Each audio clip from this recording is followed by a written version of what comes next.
Now we go back to Disney Plus and Friends. Oh no, not Disney Plus, sorry, Netflix and Friends. This is on Disney Plus, and we're talking about She-Hulk, Attorney at Law.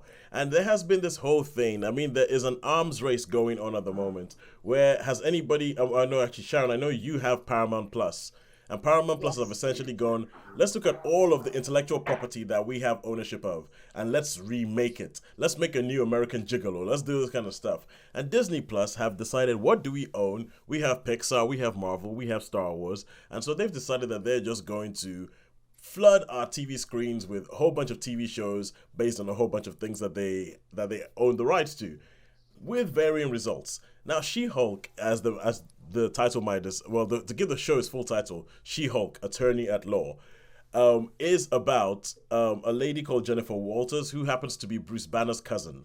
So she's Bruce Banner's cousin, and through various things, she ends up getting infected by Bruce Banner's blood, which means that she ends up having the same problem that he has, which is if she gets angry, she turns into a big green raging monster.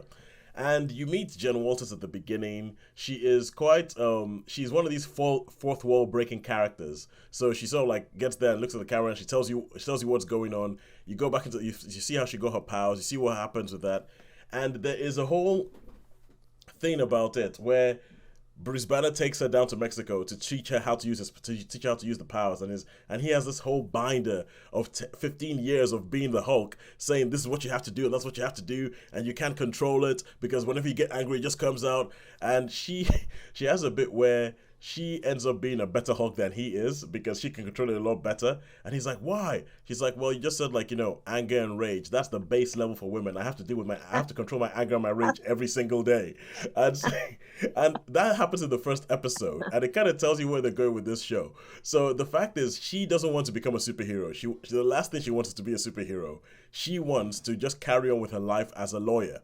But the superhero thing keeps getting in the way of it because in today's day and age, something happens in a courtroom. She turns into She-Hulk. She becomes this internet star, and then her she's working as a DA, as a district attorney, and she gets fired from that because they're like, we can't have you as a superhero because every time you go up for a case, they're going to claim that it's unfair because people are going to want the superhero to win.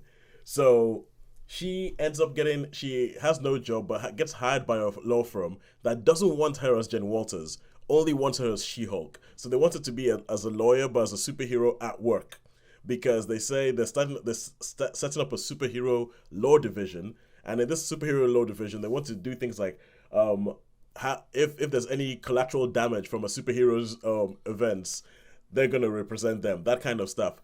And it becomes this sort of law comedy. It becomes a law comedy that is not in any way, shape, or form interested in villain of the week, isn't interested in let's go have a big punch up. It's not interested in any of that whatsoever. It is a law comedy that makes fun of a lot of the stuff in the MCU. And it is and I really like this. I really, really like this. I thought it was really good. I thought it was quite fun. I think it is, we've seen more and more of this happening. There have been some films, like there's some films that came out that I remember reviewing them and saying this film isn't really about what's happening in the film. This film is about Marvel. This film is about Marvel and what they're doing. Like Spider-Man No Way Home was really about Marvel and the wranglings about Spider-Man and who owns Spider-Man for the last. And Marvel have got to the point where they have started making shows about themselves. And this is no more clear than in the finale of this show. Like if you go online, you see people talking about the finales of this show being some of the most meta things ever, and it is great, it is brilliant, and has a lot more in common with suffragettes than you might think. Oh, Because it becomes this commentary on a woman's place in modern day America and how because I think it's fair to say, when you have most superheroes, they're worried about, oh, I have this nemesis and I have to defeat them.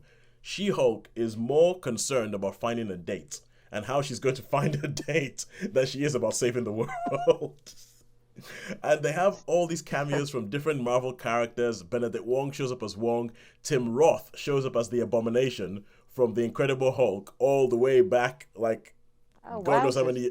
Yeah, no, Tim Roth shows up as the, and you have all these different characters that have been in different Marvel things that show up at it, and I think the way they pull it in, it's fun, and it has become this little corner where Marvel can do crazy stuff, and they can try things out that maybe you will never see on the big screen because if there's too much risk involved, but on in She-Hulk.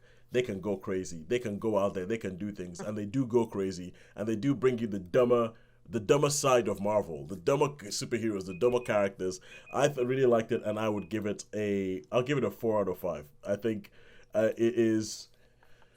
Ooh, I think it might be a bit Marmite.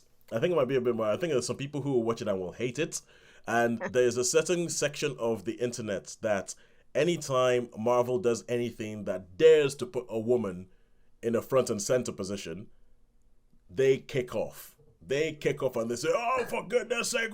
And this show is so meta. That this show, a big part of this show is like they anticipated it, and that is in the show. People talking about a female superhero and saying that she must be rubbish, she doesn't deserve her powers because she's why do we need a female Hulk? All that kind of, it's in the show, and I think the way it does it and the way it addresses it is just brilliant. But so yeah, 4 stars for She-Hulk.